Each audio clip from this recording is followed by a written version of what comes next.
গিয়েছিলাম আবার একটি চিল রেস্কিউ করতে, আর এবারে রেস্কিউ কলটা আসে হচ্ছে গাবতলী এলাকা থেকে।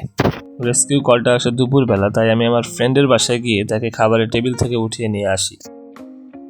আসসালামু আলাইকুম, দিস ইজ সিম্বা নিবাস ফ্রম ডগোসেট। আজকে আমরা যাচ্ছি বুদ্ধিজীবীর ওখানে চিল রেস্কিউ করতে।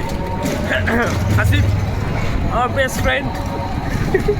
প্রতি শীতেই প্রায় 8 থেকে 10টার মতো পেঁচা এবং চিল রেস্কিউ করা হয়, কিন্তু এবারের শীতে আগের মতো তেমন রেস্কিউ করা হয়নি। তারা একটি বাক্সের মধ্যে চিলটা নিয়ে আসে, আর তাদের বাসার সামনে এই চিলটা অসুস্থ অবস্থায় পড়েছিল।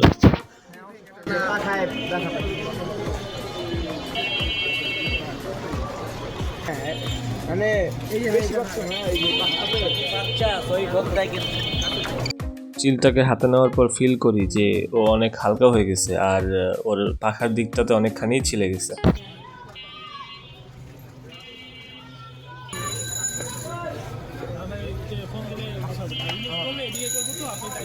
আচ্ছা, এটা রিলিজ যদি করেন তাহলে এটার যে যেখানে এটার বাবা থাকে ওখানে রিলিজ করে দিলে ভালো হবে।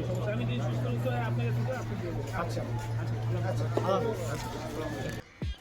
এখন আমার প্রধান কাজই হলো ওকে বাসায় নিয়ে গিয়ে আগে হাইড্রেট করা।